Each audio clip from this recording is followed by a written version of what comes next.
Good afternoon, everyone. I'm Lorianne Barnett, the Executive Director of the Arizona Master Naturalist Association and Pima County Master Naturalist Chapter Advisor. My colleague Anya Quiroz from the Central Arizona Conservation Alliance is here with me as well. The Arizona Master Naturalist Association's mission is to inspire leadership and community engagement for a sustainable world through volunteer service to natural and cultural history organizations in the state of Arizona. COSCA's mission is to lead community engagement, collaboration, and strategy to protect, restore, and promote desert open spaces in the central Arizona region. Today, Anya and I are thrilled to introduce renowned author and entomology professor from the University of Delaware, DougTallamy, who will discuss simple steps we must take to reverse declining biodiversity and explain why we ourselves are nature's best hope. This is the third event in our series of online education and planned webinars. The Arizona Master Naturalists are putting together great content to help further our mission of education, conservation, and citizen science during these challenging times. If you haven't already, please follow us for updates on Eventbrite, Facebook, and on our website's events pages. During this talk, we'll be monitoring the chat box for questions, so please keep yourself muted and type your questions into the chat box. We will also keep the audience muted during the presentation and open it at the end if there is time for some questions. Before we begin, take a look at the toolbar on the bottom of your screen and locate the chat box function. I'm also going to be recording this talk, so I wanted to let you all know that, and we will send the recording around to everyone who has registered for the event afterwards.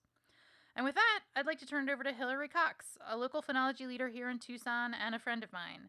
She'll introduce Doug and then we'll begin. Take it away, Hillary. I'm Hillary Cox. I'm a retired botanist, horticulturalist, and garden designer. And these are some of my gardens back in Indiana. And because of the botanizing, my designs became what I would call plant-driven. So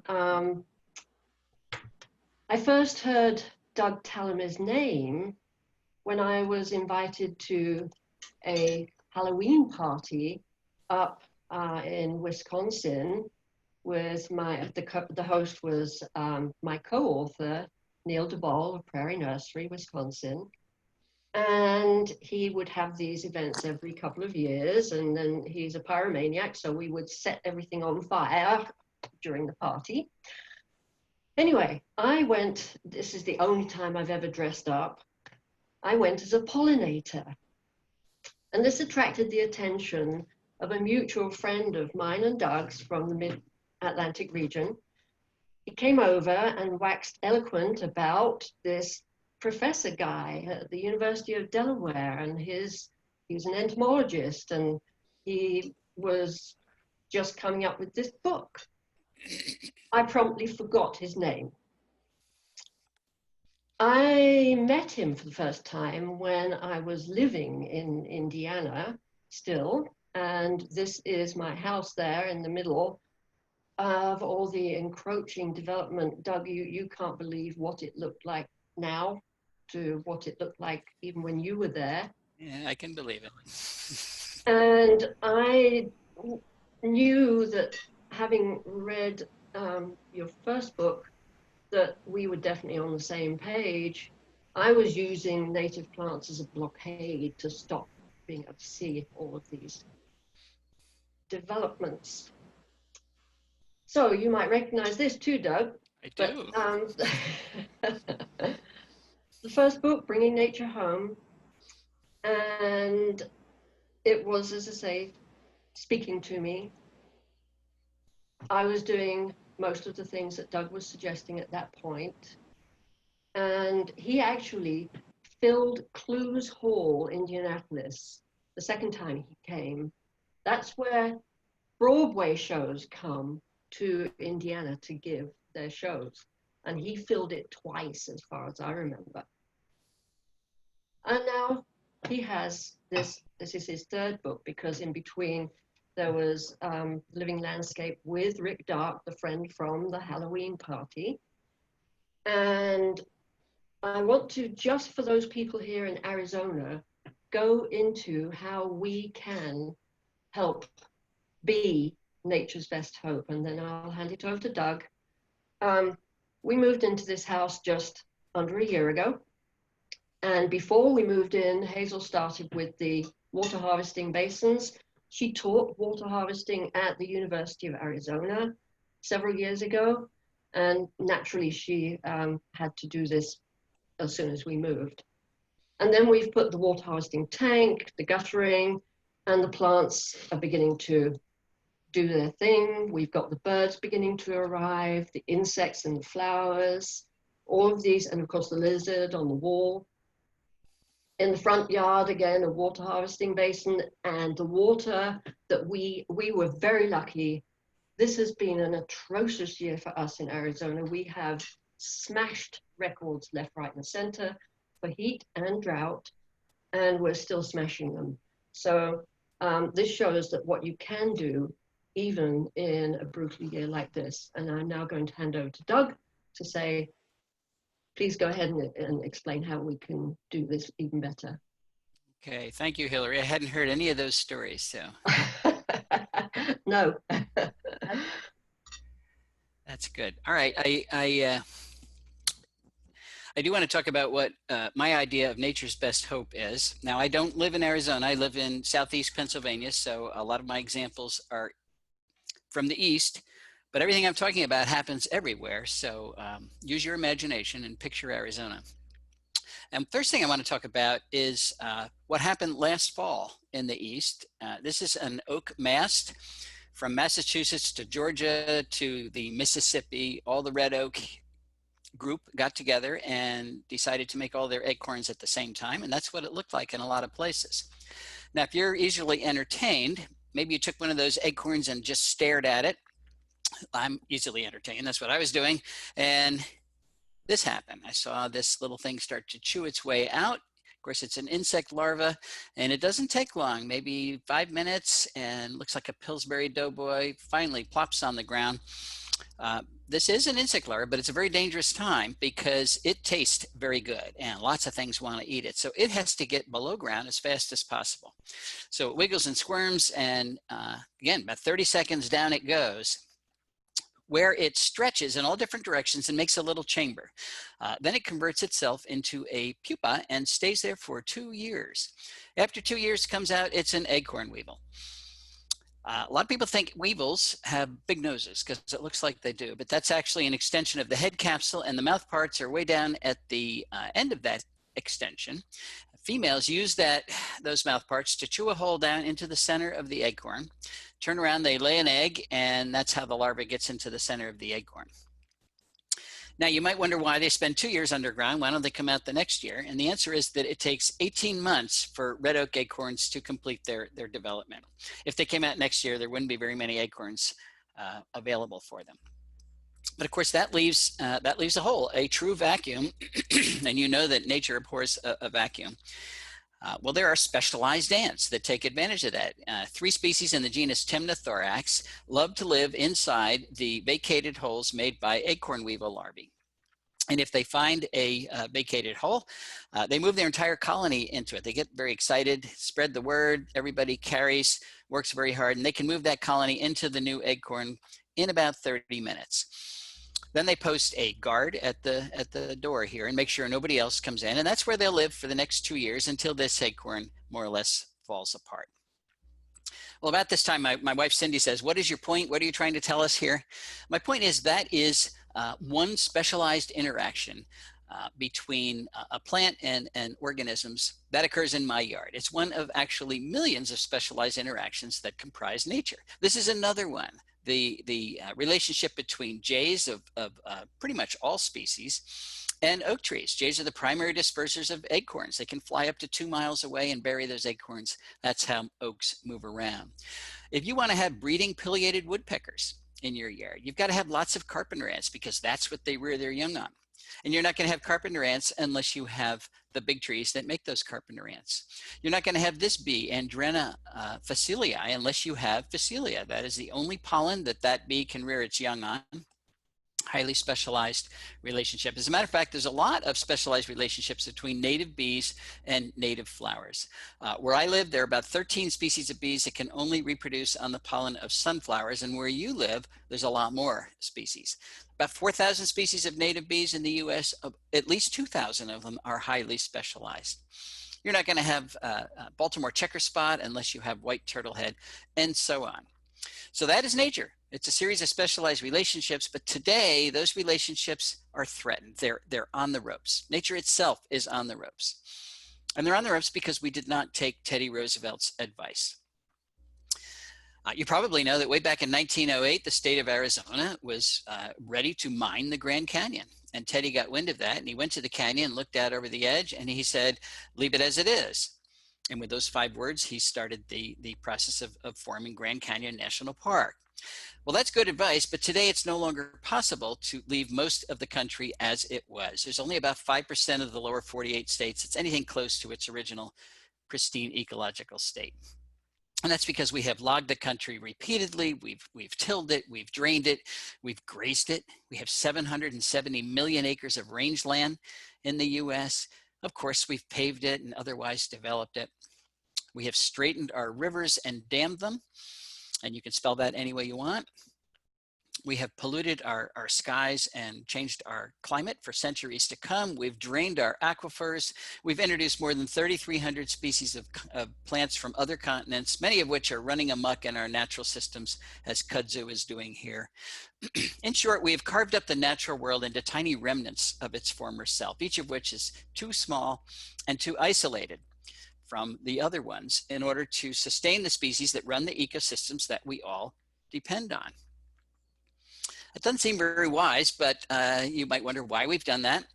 We've done it because we thought the earth, our nest, was so big we could foul it forever and there wouldn't be any consequences. But of course, we were wrong.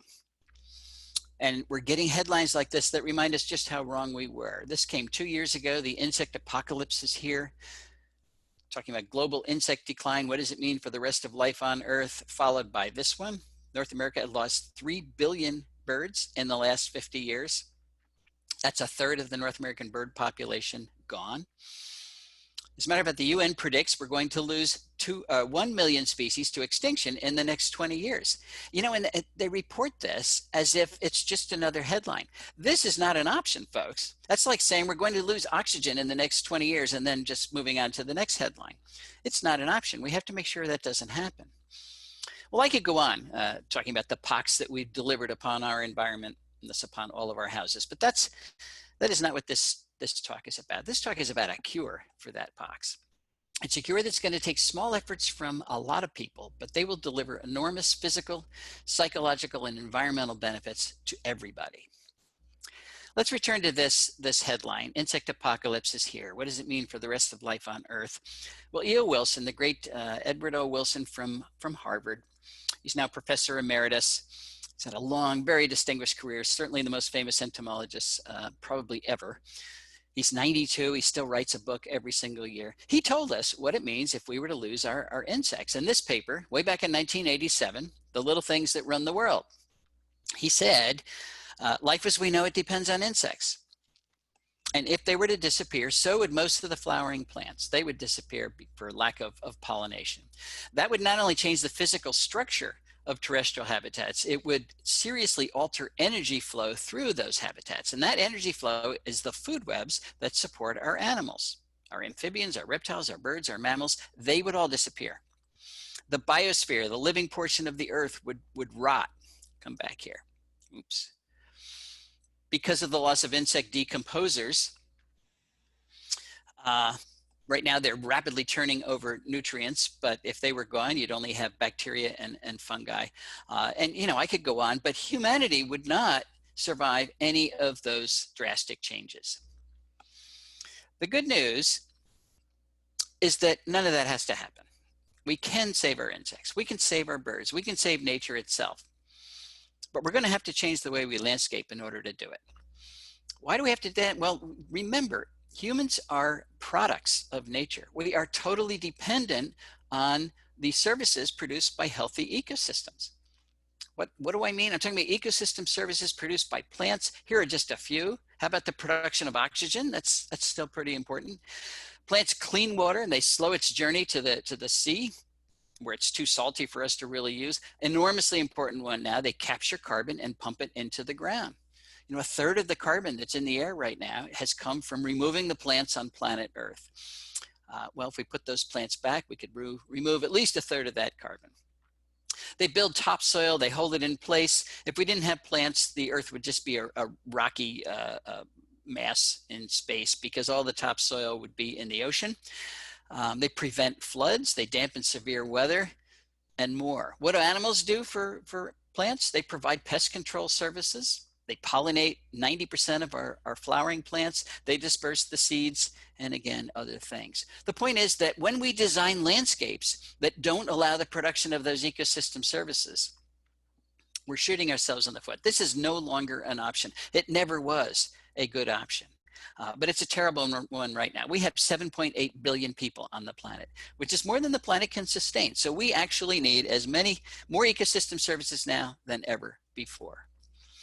Well, there were visionaries through the ages who recognized that humans had a very unhealthy relationship with planet Earth. And Aldo Leopold was one of the most eloquent in the early 1900s. He wrote books and he said lots of wonderful things. But one of the things he said was, the oldest task in human history is to live in a piece of land without spoiling it. And of course, we have not been good at doing that. Now, there are some indigenous groups who have managed to do that. But certainly the capitalistic, extractive Western culture, which takes more than the earth can give time and time again, is not one of those groups. Well, Aldo recognized that that could not go on. So he said, what we need to do is to develop a land ethic. And what he meant was, he recognized that we needed to use the land. We needed to farm it and lumber it and graze it and mine and hunt and do all those things. But we had to learn how to do that without destroying local ecosystems. He wrote about this in Sand County Almanac, called it the land ethic. And really that made him the father of the modern conservation movement. What he didn't talk about, though, was developing a land ethic where we actually lived. And I'm not sure why he didn't do that, but I suspect the notion that humans and nature cannot coexist at the same time, in the same place, was so deeply embedded in Aldo's culture, and it remains embedded in ours, that he didn't recognize it as an option.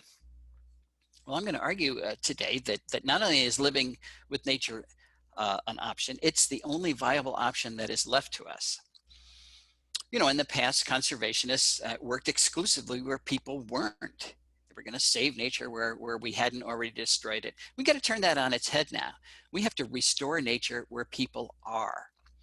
So we have to find ways for nature, for natural systems to thrive in human-dominated landscapes. Where should we start? Well, we can't ignore private property. At least east of the Mississippi, 85.6% of the US is privately owned. For the entire country, the figure's somewhere around 75, 77%. If we ignored private land holdings and only did conservation in other places, that's 15, 20% of the land. It's not nearly enough. That's what creates those fragmented habitats.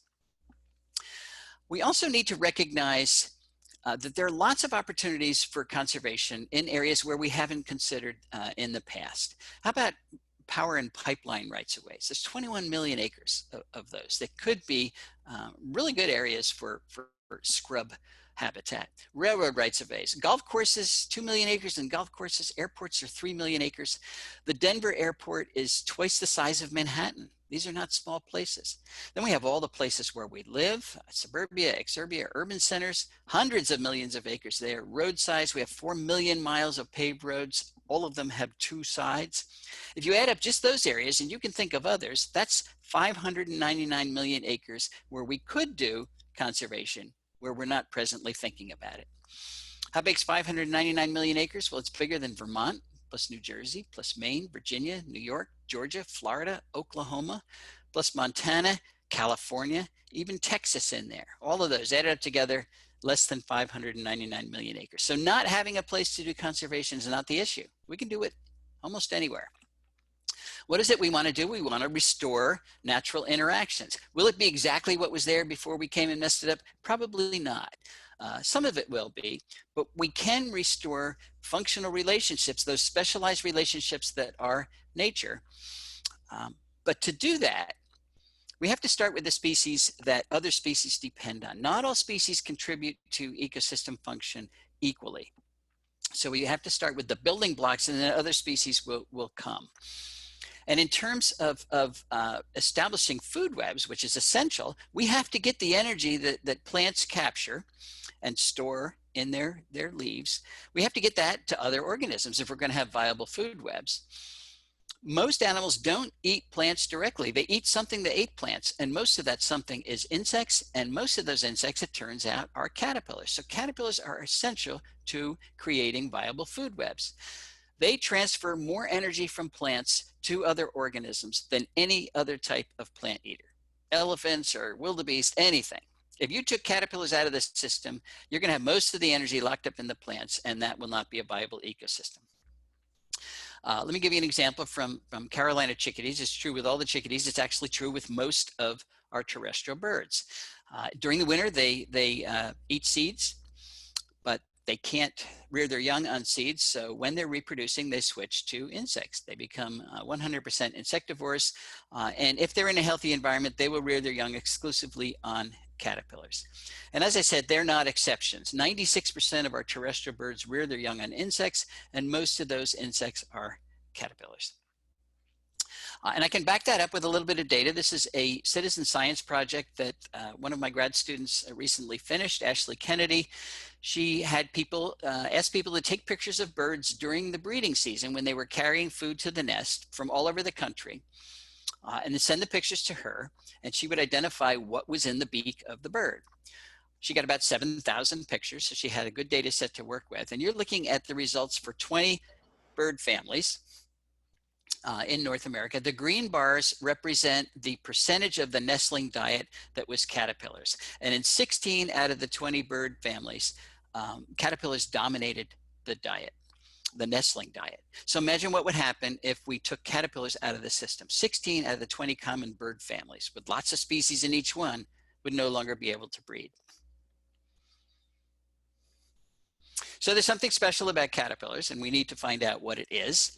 Actually, there's several things that are special about caterpillars. And the first one is that they're soft. Compared to other prey items, they're soft. Think of this guy as a sausage, tiny sausage with a very thin wrapper. The thin wrapper is exoskeleton. It's undigestible. Birds don't want a lot of exoskeleton because they can't digest it. And it is wrapped around lots of good food. And because it's soft, you can stuff it down the throat of your baby without fear of injuring it. And if you've ever watched a parent bird rear their young, they're pretty rough. Their beak is like a plunger. They just stuff it down there. Caterpillars are also large, relatively large prey item. One medium-sized caterpillar is equal to the biomass of 200 aphids. Some of our birds do chase aphids around, but do you want to chase 200 aphids or eat one caterpillar? They're also nutritious. As I said, they're very high in fat, very high in protein. They have a low percentage of chitin compared to other insects, particularly beetles. Beetles are not like little sausages, they're like little tanks. And much of a beetle's body is undigestible exoskeleton, and they've got a lot of sharp edges. And it turns out that caterpillars are the best source of carotenoids for birds during the breeding season. Now, I mentioned carotenoids not because I love organic chemistry, but because I'm a vertebrate, and you're a vertebrate, and birds are vertebrates. And vertebrates cannot make their own carotenoids, yet they need them. They're essential components of vertebrate diets. So where do we get our carotenoids? We have to get them from plants. Only plants make carotenoids. And that's why my wife Cindy says I have to eat my carrots to get my beta carotene. I have to eat my tomatoes to get my lycopene, my whatever that is to get my lutein. And she makes sure I eat all of those things because they stimulate my immune system. And I cannot think of a better time to have a very healthy immune system. They're also antioxidants. They run around our body and protect our DNA from oxidative damage. They improve color vision. When your mother said, eat your carrots, you will see better, she was right. She didn't know she was right, but it turns out she was right. They improve sperm vitality, improve sexual attractiveness. Now we're talking about particularly males. Here's a male prothonotary warbler. He is bright yellow because he's had access to lots of luteins, and he makes pigments out of those luteins and puts them in his feathers, and the brighter yellow he is, the more ladies he attracts. Well, where are these birds getting their carotenoids? From what they eat. But if you look at this graph, you'll see that carotenoid content of bird prey items is not equally distributed. The first two bars here are types of caterpillars, and they have way more carotenoids than other types of insects. The third bar is orthopteroids, things like crickets and grasshoppers and katydids. The adult grasshoppers, the moths and the butterflies, are way down here. Far fewer carotenoids because they're not eating green leaves. You get your carotenoids from green leaves. And here's the earthworm way over here. The early bird gets the earthworm, but he doesn't get any carotenoids when he does. So does carotenoid content influence how birds choose their prey items? It looks like it does. This is another study that Ashley did. She used GoPro cameras, put them on the roofs of bluebird houses. Those cameras took a picture once every second. So when the bluebird flew into the house with a prey item, it took a picture of what was in the beak. Well, she had a lot of GoPro cameras and a lot of bluebird boxes, and she did it for 3 years. So she ended up with over 1 million pictures to go through. But from that 1 million pictures, she got 7,628 good pictures that were good enough where she could identify what the prey item was. And what she found is the frequency with which the prey was brought back to the nest, so caterpillars were taken more than anything else, correlated very well with the carotenoid content of that prey item. Then you had the orthopteroids that were second in carotenoid content, and everybody else was nestled way down here. So all this means that it's starting to look like caterpillars are not optional parts of bird diets. It's starting to look like they're essential parts of bird diets. Well, the next question we need to ask is, how many caterpillars do birds need? Is 1 or 2 enough? Well, that's a good question. Let's go back to the chickadee. We got a lot of data on chickadee. How many caterpillars does it take to make a nest of chickadees? And remember, chickadees are tiny birds, 1/3 of an ounce. Thousands, 6,000 to 9,000 caterpillars just to get them to the point where they fledge, and then the parents continue to feed them caterpillars for another 24 days after they fledge, but they're flying all around, so nobody's counted those. And if you want chickadees breeding in your yard, you need to have that many caterpillars in your yard because they forage about 50 meters from the nest. They're not going to fly 5 miles down the road to the nearest woodlot. So if you don't have what they need, they can't breed there. When we don't landscape in a way that makes all these insects, that makes all these caterpillars, there's increasing evidence that is one of the major drivers of bird declines. Remember the headline, 3 billion birds lost in North America in the last 50 years? That comes from this paper, Rosenberg et al. Last year. They published the raw data, and we took a look at it to see which birds were actually declining, and they're not declining equally. If you look at the birds that do not rely on insects, particularly when they're rearing their young, the doves, the finches, the seed eaters that can make milk out of these seeds and feed their young, they actually gained some millions of species of individuals. But if you look at the birds that depend on insects, at least at one part of their life history, on average, they lost 10 million individuals per species.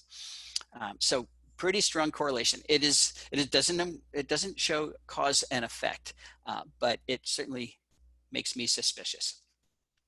So what we need to do is landscape in a way that creates the caterpillars that our birds and food webs in general depend on. How do we do that? How do we add caterpillars to landscapes? It's easy. You add the plants that make those caterpillars. But there is a catch, and that is that most plants don't support a lot of caterpillars. If you look at this data set, this is from the southwest part of the US, so includes Arizona here. There are 1,531 plant genera, native plant genera in this area of the Southwest. And what you're looking at is the number of caterpillar species that each one of those plant genera support. There's a few plant genera that support a lot, but most plant genera support either none or very, very few. So they're all concentrated way down here. In other words, most plants are not making the insects that we need because most of the insects that eat plants are host plant specialists. They can only eat particular plants. The monarch, of course, illustrates that perfectly. You're not going to be able to have monarchs in your yard if you're trying to, if you only have crepe myrtles or boxwoods or other plants from Asia or South America, or you got to have milkweeds. There's no compromise there. That is the plant they have specialized on. And most of them, 90% of the insects that eat plants are host plant specialists. Why? Because plants have made them that way. Plants don't want to be eaten. They want to capture the energy from the sun and use it for their own growth and reproduction. So they have loaded their leaves with nasty tasting chemicals, secondary metabolic compounds that make those leaves either bitter or downright toxic. And it's a really effective defense that keeps most of the insects of the world from eating most of the plants of the world. And that's why it's green out there. It's not because there are no insects out there that want to eat those plants. It's because most of the insects that are out there cannot eat most of the plants. They are too well protected chemically. And if you don't believe me, after this talk, go outside and eat a plant. Pick a green one. You're not going to like it. It is really well protected. There is a reason it's hard to get our kids to eat vegetables. They inherently know they're toxic. Yes, that's a joke, but you know what I mean. The point is, we do know that insects eat plants. So how do they do that? How do they get around these plants? They're all chemically protected. Well, this is where the specialization comes in. Again, 90% of the insects that eat plants can only eat the lineages that they have specialized on over evolutionary history. So for example, the monarch is specialized on milkweeds. It has developed the enzymes that store and excrete and detoxify cardiac glycosides. That's what milkweeds are protecting themselves from. They also have behavioral adaptations that reduce their exposure to the latex sap that is in milkweeds, life history adaptations that minimize their exposure to all of those defenses. But it takes a long period of evolutionary interaction with milkweeds for all those adaptations to fall into place. It does not happen overnight. All I'm trying to say here is that plant choice matters. If we're trying to put nature back into places where we have removed it, we've got to choose the right plants or it's not going to work. And I'm going to give you 3 examples of how it does work. It does work. I'm going to start with our house right here in Oxford, Pennsylvania.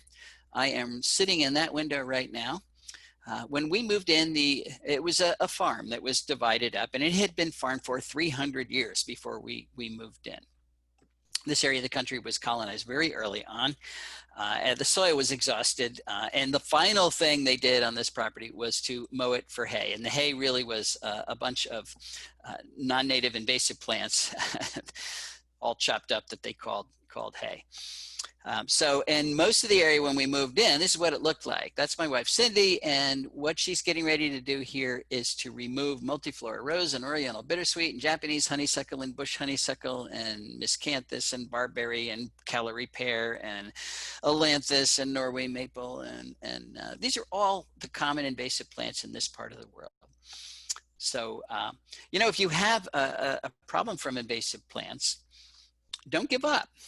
Cindy didn't give up. 10 acres. She started at the corner and she got rid of all of it.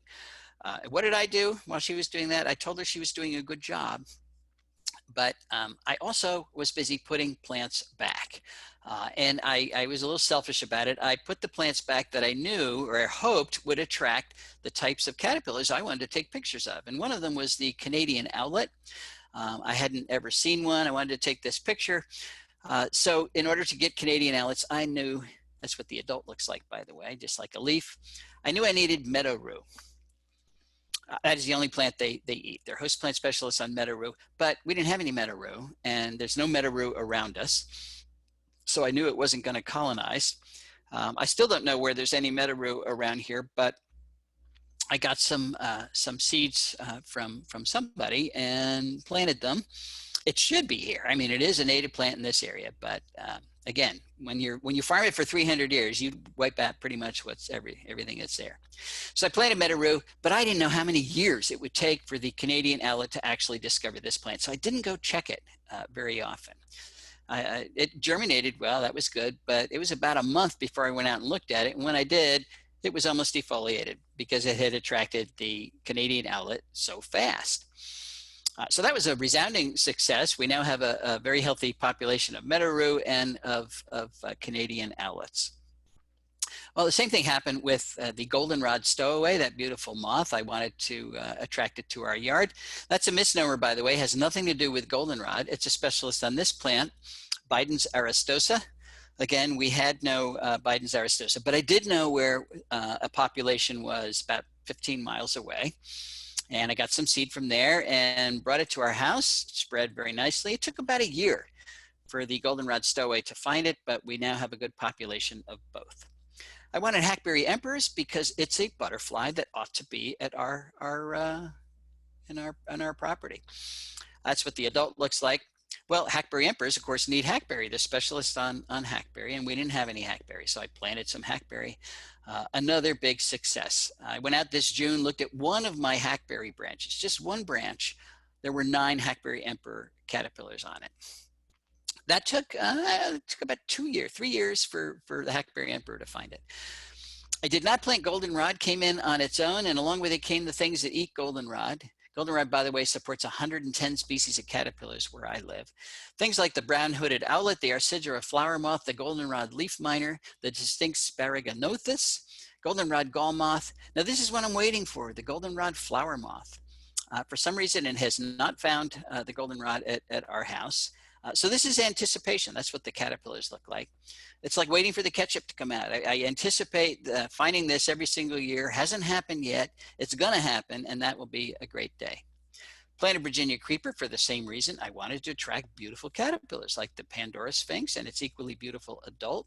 That took about a year, but a lot of other things that I didn't realize ate Virginia creeper have come as well. The lettered sphinx, the hog sphinx, the beautiful abbot sphinx are all here as well. Wanted the zebra swallowtail because I think it's our prettiest swallowtail. Well, it's a specialist on pawpaw. And I really had my doubts about this one. We planted pawpaw, and we got the pawpaw sphinx pretty quickly, but the nearest population of zebra swallowtail was 26 miles away, and I just didn't know whether they'd ever find it. Took them 9 years, but they finally have found it, and now we have a good population. And we got lots of pawpaws in the meantime. We wanted the double-toothed prominent because it looks like a great dinosaur, so we needed elm. I planted American elm. We wanted the evening primrose because it's pretty. I got to plant the evening primrose to get that primrose moth, I should say. And during the day, it hides in evening primrose. It's always fun to watch. And I planted oaks because oaks are the most powerful plant I could use on our property. Now, that's just a smattering of the things we put in. But I want to focus on oaks for a minute. This is the Bedford oak in Bedford, New York. And people argue about whether it's 400 years old or 500 years old. It's enormous.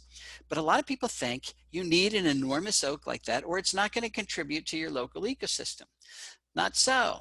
I planted my oaks from acorns because they're free, or from little bare root whips that only cost $1 or so.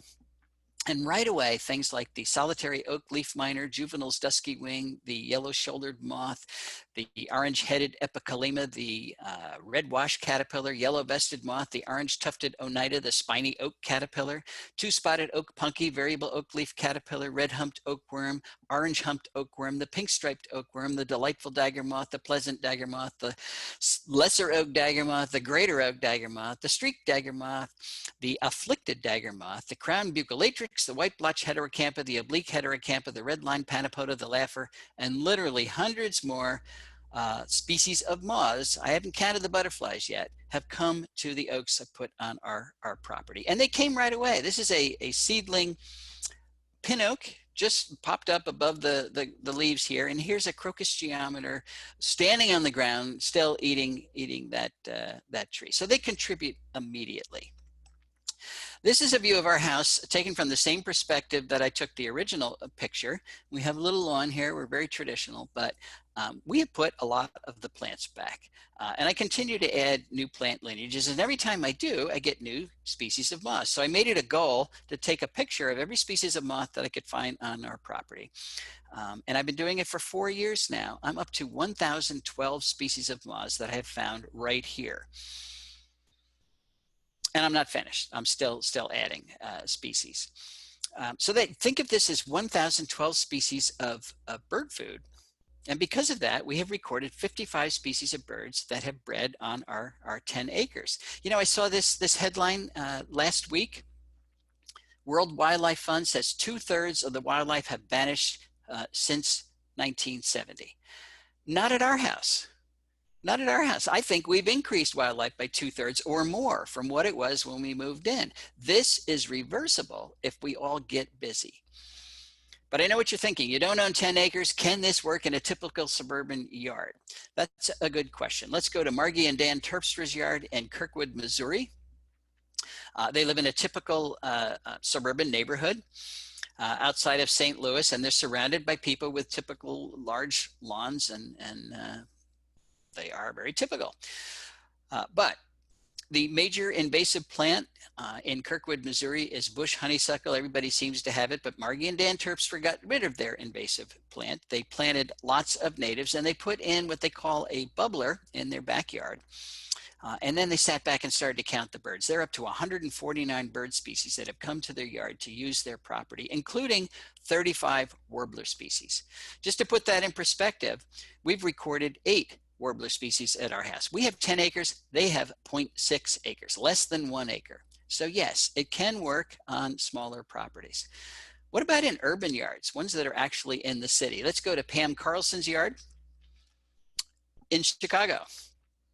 And I mean in Chicago. Her yard is right next to one of the runways of O'Hare Airport, right next to Kennedy Expressway. She has 1/10 of an acre. That is 3 times smaller than the average lot size in North America.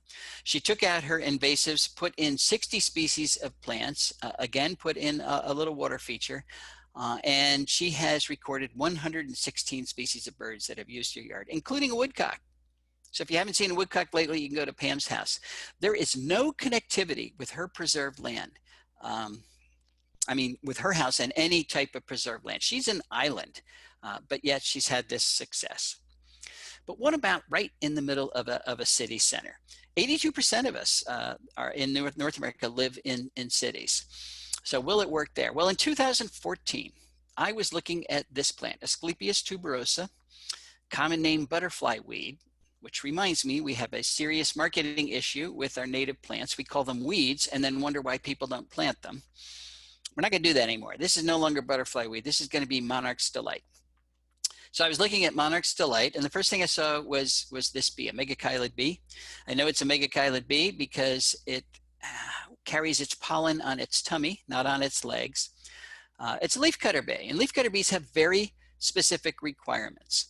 Not only do they need pollen and nectar, but they need soft leaves, things like redbud leaves, because they cut the edges out of those redbud leaves, roll them up, and stuff pollen in this leaf tube, and then put that tube into a crack or a crevice, and that's where they lay their egg. Well, there was redbud right next to Monarch's Delight, and that meant that the megachilid bee had everything it needed right there. Well, redbud blooms very early in the season, and that allowed bumblebee colonies to start. Because remember, bumblebees, their colony starts with just the queen. She has to do all the work in the beginning because there are no workers. So she needs lots of very convenient forage, or she can't pull it off. The forage was there, and there were bumblebees there as well. And then I saw a monarch. Now this is 2014. 2013 was the lowest point of the eastern monarch population since 1976, lowest point ever as far as we know. Only 3.6% of the monarchs left. And this was June. So it was early in the season for me to see a monarch. I'm on the East Coast, and monarchs do not get this far north that early. And actually I saw 2 monarchs. There were 2 monarchs there. I had gone all of 2013 without seeing a single monarch. So here in June, seeing them this early, this was great news for me. Why were they there? Well, Monarch's Delight was there, and there was another species of milkweed as well. They had forage, and they had their host plant. Do you know where I was? I was on the High Line in the middle of Manhattan. I was 30 feet above pavement in the middle of Manhattan. I was on a little strip that hosts millions of visitors each year. And this is the amount of planting that it is. There's the Monarch's Delight. This is Rick Dark. He said, you have to come to the High Line to see all the great native plantings. It's not 100% native, but it's largely native. And I'm not a big city guy, so I put him off actually for years. But finally, we had to go to New York. We went to the High Line, and I was amazed to see all of this life that had found these plants in the middle of bustling Manhattan. So it convinced me, if thoughtful native plantings can bring back life to the middle of Manhattan, we can restore nature pretty much anywhere. But there are certain things we need to do if we're going to succeed, and I want to talk about 4 of them today. The first one is, to me, it's pretty obvious. We have to shrink the area that is in lawn. Now, I know you folks in Arizona aren't the problem here, but almost everybody else is. We have 40 million acres of lawn in the U.S. At least. That figure is now about 12 years old. And that's an area the size of New England. And of course, lawn is a deadscape. It is. We have to keep it just like this because it's a status symbol. It tells what good citizens we are and you know, how wealthy we are. But I suggest we cut the area of lawn in half. We can still have manicured lawn to show that we're neat people, but we want to plant at least half of that area, which would give us 20 million acres to work with. If we replanted half of that 40 million acres, we could have 20 million acres to create new natural areas. And if we do it at home, we could call it a new national park, call it Homegrown National Park, which would be bigger than the Adirondacks, plus Yellowstone, plus Yosemite, plus Grand Tetons, Canyonlands, Mount Rainier, North Cascades, Badlands National Park, Olympic National Park, Sequoia National Park, plus the Grand Canyon, plus Denali, which is huge, plus the Great Smoky Mountains. Add up all those parks, still less than 20 million acres. And there are immediate benefits we can enjoy if we build these parks right where we live. The first one is we get to develop or reestablish a personal relationship with the natural world. You know, that has been supplanted by the virtual world, the digital world in recent years, and our kids don't know anything about nature because they haven't been exposed to it. We get to do this at our own time and our own pace, right where we're living. We can avoid crowds. It's never closed, no matter what pandemic comes down the road. It's never closed, and it's free. No travel hassles. These are all the things you got to endure if you go to a real national park. And you get to experience the natural world alone. This is important. I don't know how you can develop that relationship with the natural world unless you are alone. Richard Louv writes about our kids suffering from nature deficit disorder. So we stick them on a bus, get 30 kids on a bus with a teacher, ship them out to some place that's, quote, natural, and then they walk around for an hour and the teacher tells them not to touch anything, and then they get back on the bus and they go back to their unnatural world. And I suppose that is better than nothing. But what they've really experienced is 30 other kids and a teacher telling them not to touch anything. If they can walk out their front door or their back door and interact with some part of nature on their own, they can do this the way it was meant to be done, without parental supervision, all by themselves. And let me give you an example. You could hunt lizards. I learned this from my own granddaughter, Zoe, who lives in Hawaii. And her bit of nature is 10 by 10 square feet. It's not big at all, surrounded by a hedge.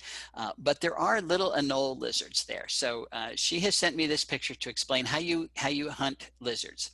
You get on the ground and you crawl very slowly. You have to disguise yourself with sticks and leaves so the lizards don't see you coming. You have to be serious about it too.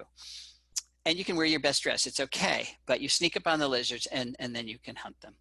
And this is a game that she invented herself in her little patch of planet Earth.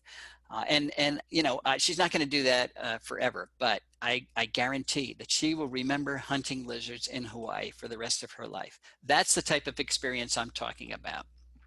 If you want to do more than hunt lizards and expose your kids to lots of options, buy Nature Play at Home by Nancy Stranisti, where it's a book full of great ideas of how to expose kids to the natural world. All right, we're going to shrink the lawn. What are we going to put in the area we take out of lawn? We're going to put what I call keystone plants, the ones that are most that are necessary for supporting the food webs we're talking about. It turns out that not all native plants are equal in their ability to support caterpillars. Now that graph I showed you early demonstrated that very well. Just 5% of our native plants are creating about 75% of the caterpillar biomass that drives food webs. 14% of our native plant species are supporting about 90% of our caterpillar food. Well, what that means is there's a lot of native plants that aren't doing all that much in terms of supporting those caterpillars. So the question is no longer, are native plants better than non-natives? We've asked that question for a long time, and on average, they certainly are. But I can build a 100% native landscape that supports very little if I choose the plants that aren't active at supporting those caterpillars. What the question really is do we want ecologically productive plants in our yards, or ecologically benign plants, or even worse, ecologically destructive plants, invasive plants that won't actually stay in our yards, that go out and pollute our natural systems? I get an email once or twice a year from somebody who says, don't you know that ginkgos, ginkgo biloba from Asia, actually grew in North America 7 million years ago? According to this person, that makes them native so they can plant them and everything will be great. Well, that's not our metric anymore. It's not whether they're native, it's whether they're doing anything. I don't care if ginkgos grew on the moon 7 million years ago. They support 0 species of caterpillars. Today, that's what counts. You can plant your ginkgo, but it's not going to support your local food web. What is? Well, in 84% of the counties of North America, including most of the counties of Arizona, oaks are number 1. In all of North America, they support 900 species of caterpillars. In the mid-Atlantic states where I come, 557 species of caterpillars, or 557 species of bird food. There is no other plant genus that is that powerful. What does that mean in terms of the life in my yard? Well, as I said, I've taken pictures of 1,012 species of moths so far, so there's more than that. Out of that 1,012 species, 888 have known host plants. So there's more than 100 that I don't know what they eat. Of the 888 species, 262 species use oaks. Now we have 59 genera of native woody plants on our property. Only one of them is oaks, quercus. And we have hundreds of genera of herbaceous plants on our property. So oaks represent less than 2% of our woody plant diversity and way less than 1% of our total plant diversity, yet they're supporting almost 30% of our moth species. Let's just say 30% of the energy that goes into my local food webs. Imagine what would happen if I took that single genus of plant out of my landscape. I would deplete the food web by 30%. How do you find out what your keystone plants are for your county? You go to Native Plant Finder on the National Wildlife Federation website, and you put in your zip code, and the ranked lists of woody and herbaceous plants for your county will pop up. And this is what it looks like for Pima County. Oaks well, these aren't totally, actually salix is number 1 for your county, but oaks are number 2, followed by native cherries, hickories, cottonwood, native apples. Notice I'm saying native oaks, native cherries, native willows. You can go to the nursery and buy English oak, or you can buy Chinese oak. You can certainly get Asian cherries. You can get weeping willow, which comes from the Middle East. But when you get these non-native members, even though these are native genera, these are non-native members, you're reducing insect use by 68%. I don't know why anybody would buy a non-native oak. We have almost 90 species of oaks in North America, and you've got a number of great ones right there in Arizona. Plant those. These are the top producing herbaceous plants. Goldenrod is always way up there. Asters, sunflowers, as I mentioned, and these are the top 3 in terms of supporting specialized bees as well. You get over 40 species of specialized bees if you focus on plants from those genera. So we're going to shrink the lawn. We're going to plant keystone plants, and that's going to pull in insects that use those plants, and then we'll kill them at our nightlights. It turns out that light pollution is one of the major drivers of global insect declines. They kill insects in all kinds of ways. Exhaustion is a common one. You know, after studying it for 100 years, we still don't know why insects, particularly moths, go to lights. But they do, and they fly around and around and around until they're exhausted. They crash into the light. They get incinerated. They die of dehydration. The bats come and pick them off. Lights blind a lot of night insects. Who knew? And it wrecks their daily activities so that they're not reproducing the way they ought to. A lot of research, most of it from Europe, is really pointing the finger at light pollution in terms of a driver of global insect decline. And to me, that is great news because this is easily reversed. All you have to do is turn your lights on. All you have to do is turn your lights out. And I know what you're going to say. I can't turn my light out because the bad man will come if I don't have a night light on. Okay, put a motion sensor on your security light so it only lights up when the bad man does come. And the first thing you're going to discover is how often the bad man does not come. And if you don't want to do that, take the white light out of your security light and put in a yellow bulb, because yellow wavelengths are far less attractive to flying insects, to night insects, than are white wavelengths. And the least attractive are yellow LED bulbs. They're also the most energy efficient. If we were to switch to yellow LED bulbs overnight, we could save billions of insects in North America and lots of energy. It seems like a no-brainer. The fourth thing we need to do is landscape in a way that allows caterpillars to complete their development. What do I mean by that? Well, I live in Chester County, Pennsylvania, where oaks support 511 species of caterpillars. Some of them, a few of them, complete their development on the oaks, like the Polyphemus moth. It eats the oak leaves, then it spins a cocoon and hangs from the branch, then it emerges as an adult, and it does it all over again. Does everything right on the tree. But most of them don't do that. Most of them, 94%, drop from the tree and wiggle themselves underneath the ground, and that's where they pupate, or they spin a cocoon in the leaf litter under the tree. And you know where I'm going here. We don't have any leaf litter under our tree, and we compact our soils so that they are way too hard for our caterpillars to get under. This becomes an ecological trap. The moths fly in, here's the appropriate host, they lay their eggs, the caterpillars develop, they drop down and die. And the next generation, there's even fewer. This is a as yet unrecognized threat to caterpillar populations around North America. And I'm sure it's one of the factors that is seriously reducing them. And of course, the cement landscape is even a worse idea. I am not trying to discourage the use of trees in cities. I'm trying to discourage the use of cement just as a default landscape. That's laziness. It destroys our watersheds. We can do better. This is what most people do over most parts of the country. They put a tree in the middle of a big lawn. Nobody has measured what caterpillar survivorship is in a situation like that, but I guarantee it's higher in a situation like this. You have a tree, then you have a layered landscape. So in the east, we can have native azaleas, you can have a dogwood over here, you can have ferns, you can have ground cover. The caterpillar falls down, and this is a safe site. It can get underground. The soil's not compacted. They're not going to be stepped on or mowed. We can do our spring ephemeral gardening in these areas.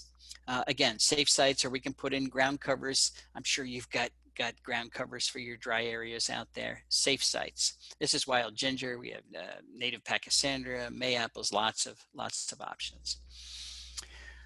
Okay, another promising message here is that there is room for compromise in plant choice. And this comes from my other grad student, Desiree Narango.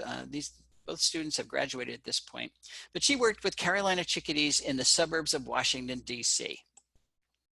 And what she did was look at population dynamics in areas that were in typical suburban neighborhoods that were dominated by non-native plants versus ones where there were actually more native plants.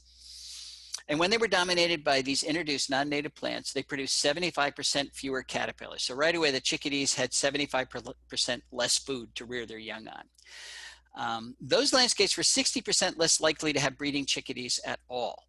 Now, there were nest boxes up in each one of these landscapes. So the chickadees would come, they'd look around, and they'd say, there's not enough to eat here. We're not even going to try to breed. If they did try to breed, they laid, the nests had 1.5 fewer eggs. They were 29% less likely to survive, to make it to fledging. If they did produce any young, it was 1.2 fewer fledglings, and it took them 1.5 days longer to do that. And you might say, well, those aren't huge differences, but if you put all that together in a population growth model as a function of the percentage of non-native or native plant biomass in your landscape, so 100% or 0% non-native plants, 100% non-native plants, this is what it looks like. This dotted line is replacement rate. This is the rate at which the population has to make babies in order to replace the adults that die every year. Chickadees don't live very long. So if you make the same number of babies as the adults that die, you have a sustainable population. It's not growing, but it's not shrinking. It can go on forever. If you make more babies than adults that die, you've got a growing population. But if you make fewer, you have a shrinking, unsustainable population. So here's the overlap point. When you have more than 30% non-native plants in your 30% non-native plant biomass in your landscape, you're way down here in the unsustainable population growth rate. The chickadees don't have enough food to make enough babies to replace the adults that die. But if you have 30% or fewer or less non-native plant biomass, you can actually have a growing population, or certainly a sustainable one. So this is really good news to me for two reasons. First of all, this is the first time this has been measured for any bird anywhere. So anybody who doubts that your plant choice for landscaping actually influences the things that can live around you ought to look at this study. But the best news to me is that here's the area of compromise. You can have up to 30% of your plant biomass as non-native. It can't be invasive. We're not going to tolerate that. But there's plenty of non-native plants that are not invasive. They're not going to escape. So you can have your most attractive non-native ornamentals and still have viable bird populations. And to me, this is really good news, because if my message was you can't have any non-native plants, very few people would listen. We need everybody to listen. So good news. Can native plants be used in formal designs? Of course they can. Somebody sent me this picture in an email this spring. It's the land manager of this place, and I can't even find the email anymore. I don't know who it was. But what he's doing is sneaking in native plants into this design. His object is, without telling anybody, to convert this to a 100% native garden without anybody knowing it. So he's snuck in Joe Pye here. Notice I didn't call it Joe Pye weed. We're not talking about weeds anymore. And he's going to replace these others with native plants, just to show that formality is a function of the design. It's not a function of the plants in the design. Our native plants are used in formal designs in Europe all the time. And I guess that's okay because they're non-native plants over there. Can we get a pollinator garden into a traditional suburban yard like this without it offending people? Sure we can. You put a fence around it. Look at the diversity of plants in here that would satisfy a number of species of native bees. And if everybody had one, you could have viable populations of native bees right in your yard. Here's a bigger option. Doesn't have a fence, but it's nicely edged. This is a Drew Latham design, by the way. Compare the amount of life that's here with the amount of life that is here. Heather Holm, Heather Holm writes books about native bees. This is her house when she first moved in, a lot of hardscape lawn. She's replaced that with the plants that are going to attract the bees that she studies. We all can do it. Can municipalities help us live with nature? Of course they can. And there are more and more programs where this is happening, like the Minnesota Cost Share program that encourages homeowners to replace some or all of their lawn with appropriate prairie plantings. The state will help you pay for it. There's an island in Florida that's actually paying its residents to allow burrowing owls, listed species, to burrow in their front yards. And this is how the Endangered Species Act should have been written. It should have been written with carrots rather than sticks. Rather than punishing people for having an endangered species on their private property, you should pay them. Everybody would want one, and we would have a much more successful Endangered Species Act. Missouri had a replacement program where it was a bounty program. If you brought in the body of a calorie pear, highly invasive ornamental plant, they would give you a free tree replacement. Great programs. And then of course, you know about the lawn replacement rebate programs, both in Arizona and in particularly California, up to $2 per square foot if you replace your water thirsty lawn with appropriate desert plantings. We've made what I consider to be 3 missteps in the early years of conservation. And by early years, I mean the last century. The first is we've assumed that nature is important, but not essential. You know, we like it, but you know, when push comes to shove, it always loses. It loses. People come first, as if people didn't need nature. I went to the Cincinnati Zoo before the virus broke out, and they had this wall-sized poster that reflects what I think our entire culture. I've heard major conservationists talk like this. We need to save wildlife for future generations, implying that, you know, we want them to know what a cheetah is and see a rhinoceros. It suggests to me that nature's there for our entertainment, and we don't want our kids to miss out on that. I understand that, but nature's much more important than that. We need nature so that we have future generations. And there are parts of the world where we're getting serious ecosystem collapse, and we don't have future generations. So, you know, this is serious stuff. Second problem is that we've assumed that humans and nature cannot coexist. That is not a model that's going to work. We humans are everywhere. How are we going to preserve nature if we only do it where humans aren't? This is what happens when we do it that way. David Quammen has an excellent analogy between a Persian rug and an ecosystem. Here's a functional Persian rug. That's 71 rug fragments. None of them are functional Persian rugs. And this is what we've done to our ecosystem so that we could live everywhere. They're isolated fragments, none of which can act like a highly well-oiled ecosystem the way we need them to do. And then this is no man's land in here. This is where we are. Nobody else allowed. The UN designates biosphere reserves as places of ecological significance. And I hate that terminology. It suggests there are places on planet Earth with no ecological significance. There are certainly places where we've destroyed the ecological significance. But every square inch of the planet has ecological significance now more than ever before, because we need more ecosystem services than we've ever had in the past. And that includes our private properties. So what we need to do is put the plants back into these no man land places, not just any old plant. We need to put those keystone plants back so that they are so rich in energy that they're not just serving as biological corridors where plants and animals move back and forth, but that they're serving as places to live. We're going to share our property. We're going to stitch together our ecosystems.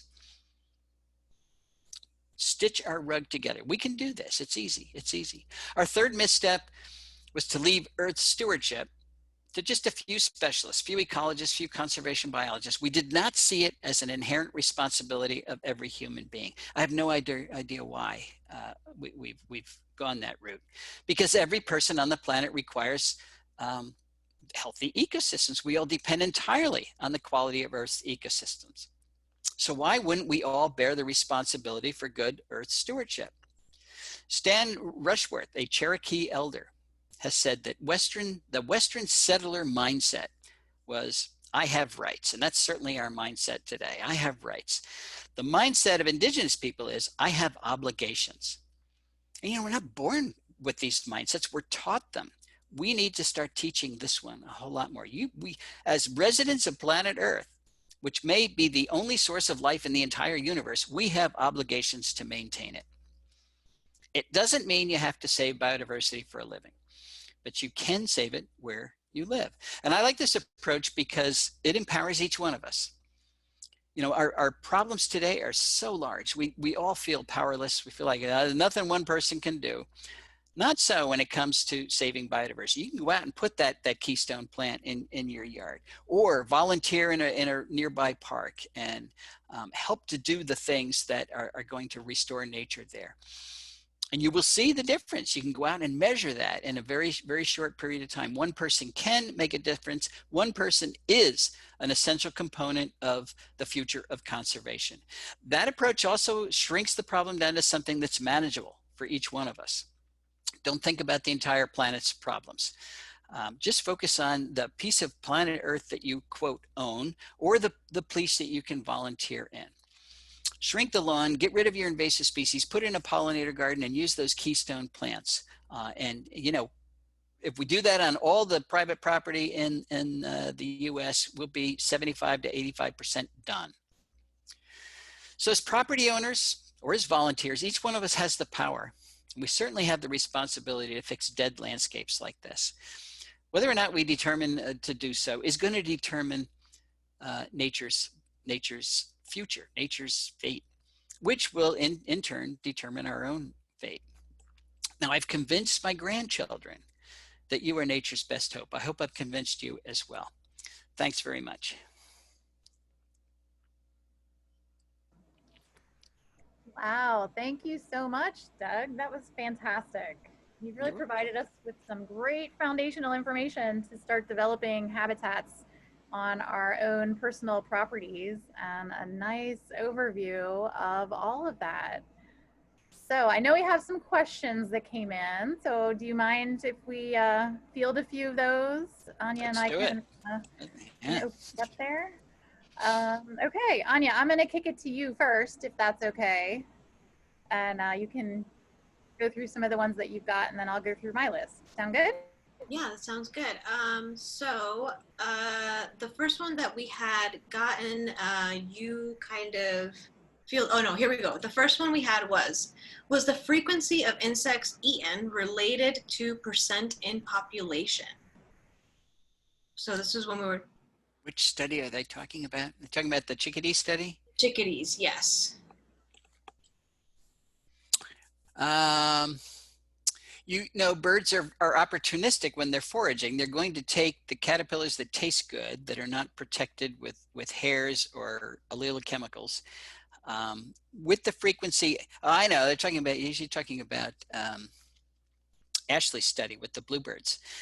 No, she actually did a, you know, yes, if you've loaded your landscape with a particular species of caterpillar, the birds are certainly going to take that. But they do favor some species over others. Ashley also did a study looking at bird preference, where she laid out 4 types of bird food on the roof of these bluebird houses, and then recorded which ones they took in which order. And there were definite preferences. The caterpillars went first.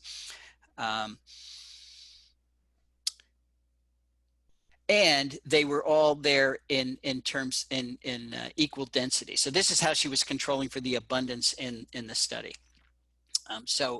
There is a definite preference. It's not strictly a matter of abundance.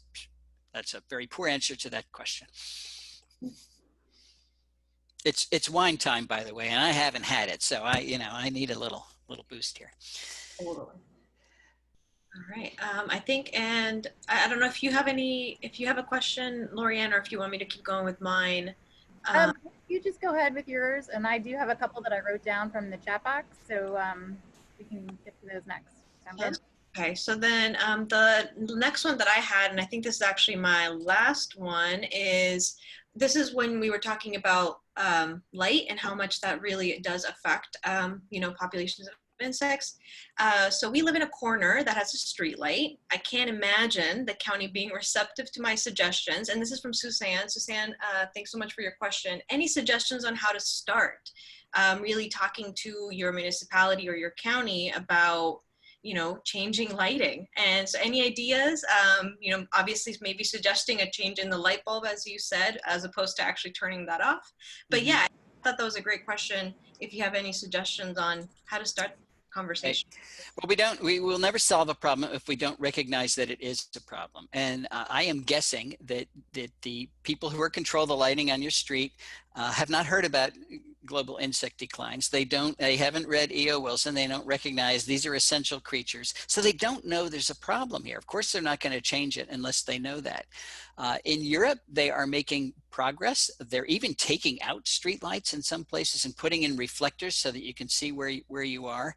So I guess I would start by photocopying the headlines of the New York Times and saying, look, these lights are a serious problem. What can we do? When you're trying to convince somebody of something that they may not be receptive to, we're a tribal species. You know that now. You got to enter their tribe. Talk to them from their perspective. What are the things they've got to deal with? They've got to deal with cost. They've got to light it up for safety reasons. They've got bosses telling them they have to do it. So don't just say, you're the bad guys and you have to change. Talk together about these constraints and how you might get around them. The easiest thing is to change the light frequency of the bulb that's in there. So there'd be some expense in doing that, but if you did it over time, or perhaps philanthropists could help fund it in their own neighborhoods, we could get it done. We could get it done. Awesome, that's great. Carol noted in the chat box to us that dark skies organizations are also a good place to get that information. So yeah, team up with them. They'll be on your side. Yeah, for sure. And the other thing that I wanted to mention that's related to that is we have one of the master naturalists here in Pima County who has done some work with getting her homeowners associations on board with planting native plantings and doing some of that sort of work. So we might also invite her to come back and share her tactics for getting people to kind of feel compelled to make that, something that everybody in the community should do. Fantastic. Got any other ones there, Anya? I have one more. There are several aster, and this is from Amy Becker. Thank you, Amy. She says there are several asters. Most are labeled native, but they all look a little different. Will they all attract bees and insects? Some of them may be bred. Okay, so you'll notice if you go to Native Plant Finder that what comes up are plant genera, not plant species. And that's because most of the database was built from host records that are in the literature, and most of those host records only talk about the genus. They'll say, well, this caterpillar eats oaks. It does not distinguish between the oaks. Most of that research hasn't been done comparing different species within a genus, so it's the best information we have. But I will say, I know there are exceptions to this, but on average, an insect that can eat one member of the genus probably can eat most members of the genus, or a bee that specializes on a particular genus probably can use the pollen from most members. So I will go outside our knowledge base and say, yes, all of those aster species are going to be of equal value. You said some of those have been bred. I think what you're talking about is cultivars. And if so cultivar is a genetic variant of a particular species. And if they were bred to change the flower shape or the flower color, it may have also changed the availability of nectar and the nutrient and content or availability of the pollen. So when you start fooling with flower traits, the chances that you interfere with the relationship between that plant and its specialist bees increase. It's not a given. And there's also the potential that you've actually increased the benefits by some type of selective breeding. So the answer to your question is, it depends on what the genetic trait was that was selected for in that aster. For asters, it almost certainly focuses on the flower. You can tell pretty quickly when you put an aster in and it blooms the first year whether the bees are using it or not. They're not going to come to a plant with no reward. And I wish we had all this information available to say, oh, these are the best.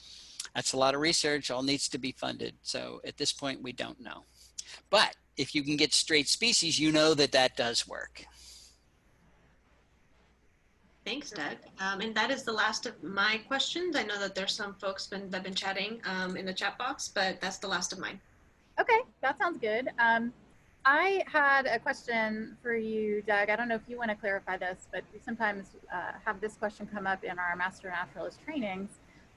The difference between native, non-native, and invasive species, because sometimes when people look up on some of these lists like that National Wildlife Federation list, they see that it's a non-native, but that doesn't necessarily mean that it's an invasive. So I don't know if you wanted to say anything, or if I'm putting you on the spot by asking. No, you're not putting me on the spot. I certainly hope that Native Plant Finder is not promoting non-natives.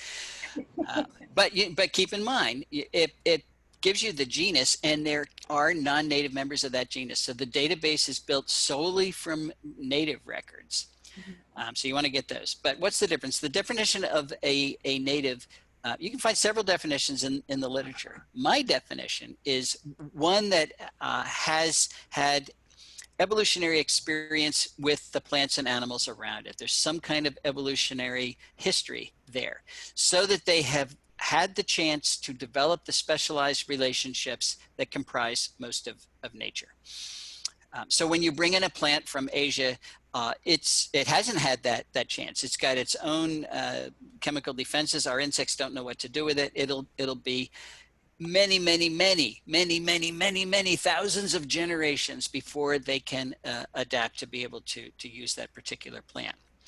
An invasive species is defined as a non-native. So I hear people talking about invasive natives all the time. What you mean is an aggressive native that's duking it out with other native plants the way it always have. That's a natural interaction.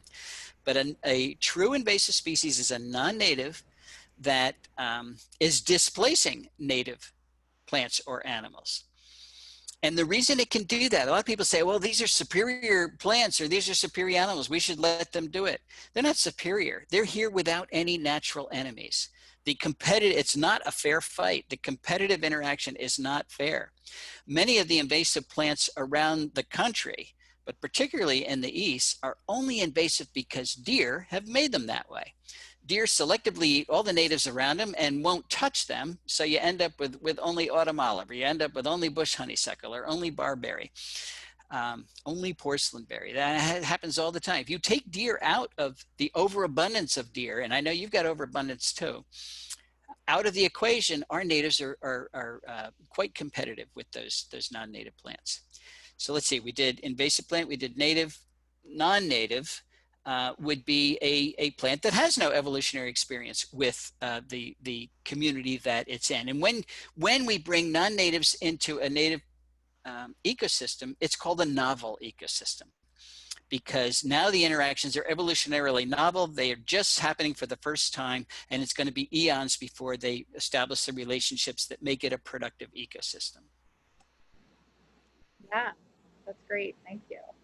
We have a couple of other added things related to that concept in the chat box that everyone should be able to see, including Juanita says that some non-natives might become invasive if the conditions are right, and I think you touched on that.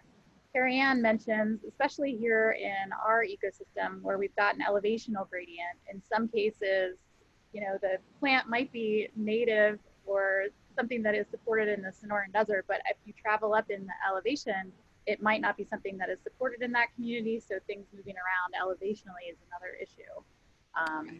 And you brought up something that I should have mentioned, and that is the invasive quality or abilities of a particular plant often don't show up right away. It's called lag time.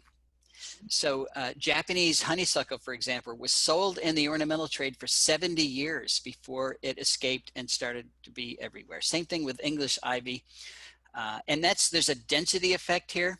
When you're selling it all over the place and everybody plants it at once, all of a sudden there's enough propagules that it can start to outcompete other things. But it typically doesn't happen immediately. So you can go to the nursery and people who label their plants will say, oh, this is not invasive.